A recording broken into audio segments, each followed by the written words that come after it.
Class 10 के सभी छात्रों का गणित दर्पण पर हार्दिक स्वागत है।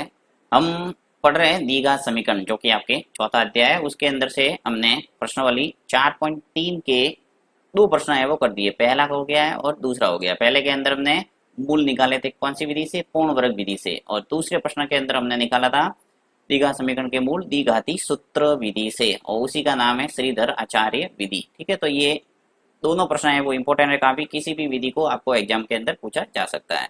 नेक्स्ट लेता हूं मैं तीसरा प्रश्न। अब तीसरे के अंदर आपको समीकरण है वो एक द्विघात समीकरण में न देके थोड़ा भिन्न के रूप में दिया हुआ, पहले इसको द्विघात समीकरण के रूप में एडजस्ट करना पड़ेगा। उसके बाद में कोई मूल निकालने का तरीका आप कोई भी अपना सकते हैं, द्विघात सूत्र से करो या फिर पूर्ण वर्ग बनाने की विधि या फिर कौन सी विधि, गुणनखंड विधि, तो कोई भी विधि इस्तेमाल कर सकते हैं। तो यहाँ पे मैं तीसरा प्रश्न ले रहा हूँ नेक्स्ट पेज पे। देखिए पहला और दूसरा दो प्रश्न दे रखे हैं, लेते हैं इसको नेक्स्ट पेज पे। ये ले लिया मैंने। निम्न समीकरणों के मूल ज्ञात कीजिए। स्पष्ट रूप से प्रश्न दे रखा है कि मूल ज्ञात करना है, और प्रश्न दे रखा है पहला x माइनस एक बटा एक्स बराबर 3, जहाँ पे दिया हुआ आगे कि x नॉट इक्वल टू क्या है, 0। तो लेता हूं मैं इसको फर्स्ट, ए एक्स माइनस एक बटा एक्स बराबर 3। ठीक है, और not equal x not equal to 0 दे रखा है, उसको लिखने का काम नहीं आगे आपके, यहाँ पे हल करते हैं तब। अब यहाँ पे आपका काम है इसको व्यापक द्विघात समीकरण के रूप में एडजस्ट करना। और व्यापक द्विघात समीकरण का रूप थोड़ा बता देता हूँ, a x square plus b x plus c बराबर 0, यानी इस रूप में आपको दिखना चाहिए। एक्स स्क्वायर का गुणांक दिखना चाहिए, एक्स का गुणांक और अचर पद सी। तो इस ढंग से आपके अगर रूप है तो सीधा आप सूत्र लगा के कर सकते हैं, अगर नहीं है तो पहले इस रूप में आपको बदलना पड़ेगा। तो यहाँ पे मैं सबसे पहला काम करता हूँ, लसफो लूंगा और लसफो लेके इसको सरल करूंगा। तो देखिए एक्स है वो एलसीएम आ जाएगा, एक्स एलसीएम आ जाएगा क्योंकि नीचे हर के रूप में यहाँ एक्स नजर आ रहा है। यहाँ कुछ नहीं है तो आप एक लगा सकते हो और एक लगा के यहाँ इसको समझ सकते हो। तो मैं एक लगा के आपको समझा रहा हूँ। एक और एक्स इस दोनों का एलसीएम आ जाएगा, लसफो आ जाएगा एक्स। अब देखो यहाँ पे एक है, इस एक का भाग दो एक्स में, तो कितना आएगा एक्स। इस एक्स का गुणा इस एक्स से करना है तो कितना आ जाएगा एक्स स्क्वायर।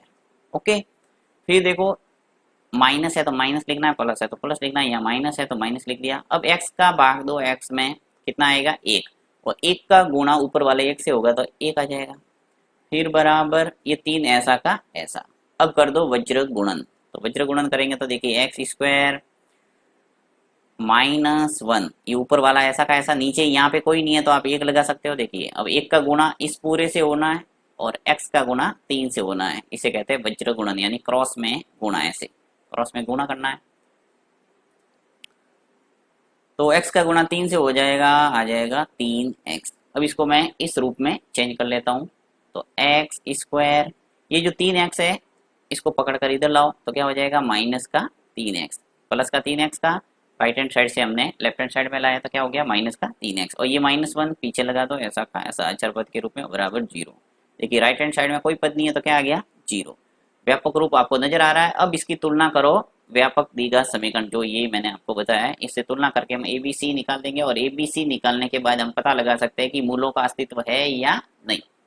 वो मैंने आपको पहले ही बता चुका हूँ कि किस ढंग से मूलों का अस्तित्व जांच करते हैं। तो यहाँ पे मैं लिखता हूँ इसकी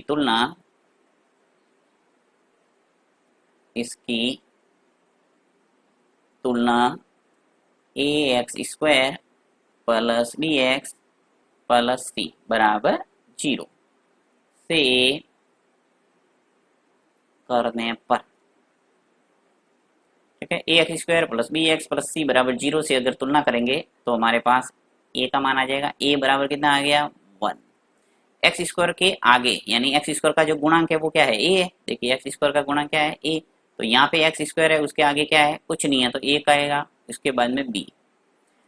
एक्स का गुणांक बी होता है, यहाँ पे एक्स का गुणांक मुझे नजर आ रहा है -3, तो आ जाएगा -3। और अचर पद सी है वो क्या है -1, तो माइनस है इसलिए -1 लिखना पड़ेगा, -1। आपके पास ए आ गया, बी आ गया, सी आ गया। अब आप जांच करेंगे बी स्क्वायर -4ac का मान क्या आता है। तो यहाँ मैं जांच कर लेता हूँ, बी स्क्वायर -4ac, राइट।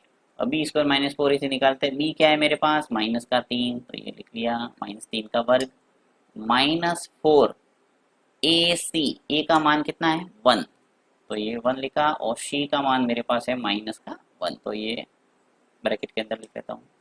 हल करो इसको, -3 का वर्ग करेंगे तो कितने आ जाएंगे, 3 इंटू 3 9, और माइनस माइनस हो जाएगा प्लस। यहाँ पे देखिए बाहर माइनस है और ब्रैकेट के अंदर आगे माइनस नजर आ रहा है, तो माइनस माइनस क्या हो जाएगा प्लस, और प्लस हो जाएंगे 4 इंटू 1 4, और 4 इंटू 1 4 ही होगा, तो ये 4 आ जाएगा, 9 प्लस 4 आ गया आपके पास 13 13, ओके, जो कि 0 से बड़ा है, तो 30 इज ग्रेटर देन 0। ये आपको 13 नजर आ रहा है, इसका मतलब यहाँ मूलों का अस्तित्व है। और मूल कैसे होंगे, भिन्न भिन्न। आगे मैं मूलों की प्रकृति के बारे में पूरा एक वीडियो बनाऊंगा जिससे आपको समझ में आ जाएगा, क्योंकि नेक्स्ट जो प्रश्न वाली है वो इसी पर आधारित है पूरी। तो देखिए यहाँ पे हम लिख लेंगे अतः अब द्विघात, अतः द्विघात सूत्र से हम इनके मूल है वो निकाल देते हैं। अतः द्विघात सूत्र से, अब द्विघात सूत्र का प्रयोग कर दो सीधा। द्विघात सूत्र क्या होता है आपने अच्छे ढंग से याद कर लिया होगा, x बराबर minus b plus minus root of b square minus 4ac by 2a, इसे कहते हैं द्विघाती सूत्र, या फिर कह सकते हैं श्रीधर आचार्य सूत्र। ठीक है, दोनों याद रखना जरूरी है, किसी भी नाम से आपको एग्जाम के अंदर पूछा जा सकता है। अब देखिए माइनस सूत्र का है, अब बी की वैल्यू है मेरे पास माइनस के 3 है, तो मैं यहाँ ब्रैकेट के अंदर लिखूंगा माइनस का 3, फिर प्लस और minus root of b square minus 4ac, जो बी स्क्वायर माइनस 4ac है वो मैंने निकाला है कितना है 13, यानी 13 आ जाएगा, यहाँ लिख लो 13, फिर बट्टा 2a, तो 2 लिखा, और इनटू a का मान आपने निकाला है ये रहा 1, तो यहाँ पे लिखेंगे 1। अब इसको सॉल्व करके एक बार प्लस में एक बार माइनस में लिखेंगे तो दोनों मूल हमारे आ जाएंगे।